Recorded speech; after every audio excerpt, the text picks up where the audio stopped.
Hey guys welcome to my channel. আমি মহারাজা। এখন আমরা কথা বলবো হচ্ছে খাদানের বক্স অফিস কালেকশন, মানে ডে যে 15 বক্স অফিস কালেকশন বা এই কালকের ডেটের বক্স অফিস কালেকশন নিয়ে কথা, এবং এটা আমার প্রেডিকশন অনুযায়ী আমরা বলবো, এবং তার সঙ্গে সঙ্গে কথা বলবো যে কালকের ডেটে কীরকম কী চললো না চললো খাদান ছবি, মানে কালকের ডেটে কীরকম চললো না চললো, এখন কি বুকিং করছে আজকে যেহেতু শনিবার, তো সেই অনুযায়ী আমরা একটা মানে দেখার চেষ্টা করবো যে এক্স্যাক্টলি হচ্ছেটা কি খাদানের জন্যে। তো আশা করি ভিডিওটা খুব ভালো লাগবে তোমাদের আর কি। তো চল ভিডিওটা শুরু করা যাক। প্রথমত আমরা যদি একটু ভালো করে দেখি, তাহলে এখন আমরা বুকিং হিসাবে কিন্তু দেখতে পাচ্ছি বুক মাই শোতে আমরা জাস্ট ফার্স্ট ডের বক্স অফিস কালেকশন নিয়ে যদি কথা বলি, তাহলে এখন কিন্তু আমরা দেখতে পাচ্ছি প্রায় 7,000 টিকিট সেল কিন্তু করছে। বন্ধুরা তোমরা দেখে নাও, প্রায় 7,000 টিকিট সেল কিন্তু খাদান বুক মাই শোতে করছে। এবার যদি প্রায় 7,000 টিকিট সেল করে, তাহলে আমরা এইটুকু বুঝতে পারছি যে এটাকে যদি আমি 200 টাকা দিয়ে গুণ করি, তাহলে কিন্তু একটা কালেকশন আমরা পেয়ে যাবো অ্যাকর্ডিং বুক মাই শো। সেখানে দেখি 7,000 টিকিট সেল ইন্টু 200, অলমোস্ট আমরা 14 লাখ টাকার হিসেব এখান থেকেই পাচ্ছি।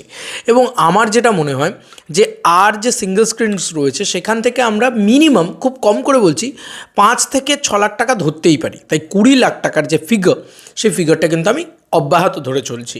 এবং কালকের ডেটেও কিন্তু হাউসফুল, অলমোস্ট ফুলের নাম্বারটা খারাপ না খুব একটা।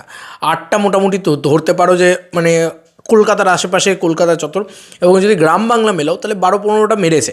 তো এটাই আমি তোমাদেরকে বলছিলাম, উইকডেজের হোল্ডটা কিন্তু ভালোই ধরে রাখছে।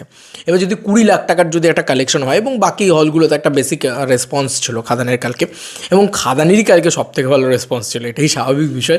অন্য কোনো ছবি সেখানে টিকতে দেয়নি। এটাই অবাক লাগছে যে একটা কমার্শিয়াল ছবি চলেই যাচ্ছে, সেখানে অন্য ধারার কোনো ছবি যেগুলো অ্যাকচুয়ালি তো ওয়ার্ক করতো, যে কারণে সেই ধরনের ধারার ছবি বানানো হলো, সেই ধরনের ধারার ছবি বানিয়েছে তারা সাকসেস পাচ্ছে না। তারা প্রজাপতি দেখে তারা একটা ছবি বানালো, কিন্তু দেখলো যে, ভাবলো যে প্রজাপতির মতন সাকসেসফুল হবে, কিন্তু তারা কি অদ্ভুত ব্যাপার দেখো, তারা সেই সাকসেসটা পেলো না। এটাই অবাক লাগছে, মানে তারাও কিন্তু তাদের জায়গা থেকে ফেল হলো, এবং দেবদা কিন্তু আবার একটা নতুন অধ্যায়ে তুলে নিয়ে এলো। প্রজাপতি দিয়ে দেবদা ভেবেছিল যে ফ্যামিলির মধ্যে 14 কোটি টাকা কামানো যায়, এটা দেবদা করে দেখিয়েছিল। আবার এখন দেখো কমার্শিয়াল ছবি যে টাইমে এসে দাঁড়িয়ে যে এখানে এই ছবিটা চলবে না, এ ধরনের ছবি চলবে না, সেই ধরনের ছবিতে আবার এসে যে এই ছবি যে 20 কোটি টাকা আবার ছুঁতে পারে, সেটা কিন্তু দেবদা করে দেখাচ্ছে। তো 20 লাখ টাকার যদি কালেকশন হয়, অলমোস্ট এটা একটা ভালো দিকেই এগোচ্ছে। মোটামুটি আমরা বলতেই পারি যে এই 13 লাখ টাকার গন্ডি, এই 13 কোটি টাকার গন্ডির কাছাকাছি এবার এগোচ্ছে। এটা আমার বেশ ভালো লেগেছে, নেট কালেকশনের কথা বলছি। হ্যাঁ, এবার চলে এসে আজকের ডেটের রিপোর্টের অনুযায়ী, বন্ধুরা আজকের ডেটে নবীনাতে আমি দেখলাম 5টা শোতে মোটামুটি একটা ভালো রেসপন্স আছে। আমি কলকাতার কথাই বলছি মূলত, আর আমি বলছি মানে এই নয় যে মুখেই বলছি, তোমরা নিজেরাই দেখো নবীনাতে ভালো একটা রেসপন্স আছে। এছাড়াও যদি স্টার থিয়েটার ইয়েলো কাট করেছে, মানে বিনোদিনী থিয়েটার, যেটা বিনোদিনী থিয়েটার অলরেডি ইয়েলো কাট করেছে, দেখো এইরকম রেসপন্স। ইয়েলো কার্ডই করে দিয়েছি, ইয়েলো কার্ডটাও তোমাদেরকে একটু দেখিয়ে দিই, তা নাহলে তো বিশ্বাসযোগ্য না মনে হতে পারে। এছাড়াও আরও কিছু কিছু জায়গা, যেরকম রূপমন্দির, বেলঘরিয়া, মানে নর্থের সাইডটাতে খুব ভালো রেসপন্স পাওয়া যাচ্ছে আজকেও, এবং প্রিয়াতে ভালো রেসপন্স আছে। এরকম টুকটাক করে রেসপন্স আছে, হাওড়াতে ভালো, নরেন্দ্রপুর, ঠিক আছে, যে জায়গাগুলো মোটামুটি ছবিগুলো চলে, পিভিআর ডায়মন্ড প্লাজা, অভনি, এই জায়গাগুলো ভালো রেসপন্স আছে, ঠিক আছে।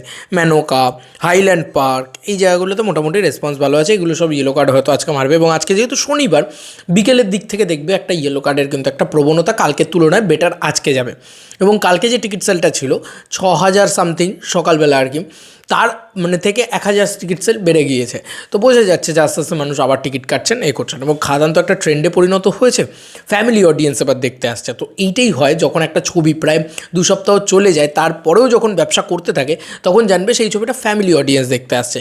তো আজকের রেসপন্সও কিন্তু ভালো। এবং আমি যদি ইন্টেরিয়ার্সে দেখি, হুগলি বলো বা কল্যাণী বলো বা নৈহাটি বলো বা তোমার বাকি যে জায়গাগুলো, পুরুলিয়া, বাঁকুড়া ইত্যাদি ইত্যাদি, বা মুর্শিদাবাদ রেগুলার হাউসফুল, মানে বহরমপুর, সেখানেও কিন্তু আমি দেখতে পাচ্ছি আজকে রেসপন্স দারুণ আছে। আমি একবার খুলে দেখিয়েই দিই তোমাদেরকে মুর্শিদাবাদের রেসপন্স, কারণ মুর্শিদাবাদ চিরকাল মানে রেগুলার হাউসফুল, মানে তাই ওর উপরে একটা ভরসা রয়েছে। মুর্শিদাবাদ বহরমপুর যে চত্বরটা রয়েছে, সেই জায়গাটার কথাই বলছি। তোমরা জাস্ট নিজেরাই দেখে নাও যে কীরকম রেসপন্স খাদানের আছে। ওখানে একটা ম্যাসিভ রেসপন্স, আমি বলেছিলাম আজকে ওই ইয়েলো কার্ড দেখছে সেখানে, আর দেখো সত্যিই কিন্তু দেখছে, ভালো করে দেখো সেখানে কিন্তু ইয়েলো কার্ড দেখছে। তাই এইটুকু বলে দেওয়াই যাচ্ছে যে আজকেও কিন্তু একটা ভালো রেসপন্স কিন্তু কোথাও গিয়ে বলা যেতে পারে খাদানকে, খুবই ভালো রেসপন্স আজকেও।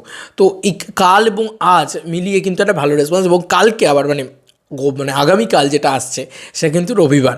আর রবিবার মানে আমরা হয়তো সম্ভবত আবারও খাদান দেখতে যাচ্ছি, এবং রবিবার মানেই একটা বড় অডিয়েন্স, এবং আবার একটা সেই উন্মাদনা, আবার একটা হাউসফুলের ঝড়, এবং সবার ছুটির দিন যেহেতু সবাই ঝেঁপে পড়ে আসবে একদম, এবং আবার একটা বড়সড় হাউসফুল নাম্বারস আমরা দেখতে পাবো, এবং টিকিট সেলিংটাও দেখতে পাবো। অবাক বিষয়, কোনো ছবি টিকিট সেল ট্রেন্ডিংয়ে নেই কিন্তু এখন আর, কিন্তু খাদান এখন অবধি টিকিট সেল ট্রেন্ডিংয়ে শুধু নেই, সেটা 5,000-এ কোনো রকমে টিকে আছে এমনটা নয়, প্রায় 7,000-এ রয়েছে। তো দিস ইজ দেবদা, 5,000-এ নামছেই না কিছুতে, 6,500 7,000 এরকম করে করছে, যেটা আমি সত্যি বলছি আমি নিজেও বিশ্বাস করতে পারছি না যে একটা কমার্শিয়াল ছবি যেটা বাংলায় চলছিলই না, যেটা বাংলায় সত্যি কথা বলছি মানে 6টা টিকিট বিক্রি করা যেটার জন্য খুব ডিফিকাল্ট হয়ে যাচ্ছিলো যে ধরনের ছবির ক্ষেত্রে, সেই ধরনের ছবি এতটা রমরমিয়ে চলছে, আমি সত্যি নিজেই বিশ্বাস করতে পারছি না। তোমাদের আর কি মতামত এন্টায়ার ভিডিওটাকে নিয়ে জানিও কমেন্ট সেকশানে। চলো বন্ধুরা, নতুন কোনো ভিডিওতে দেখা হবে, বাই বাই।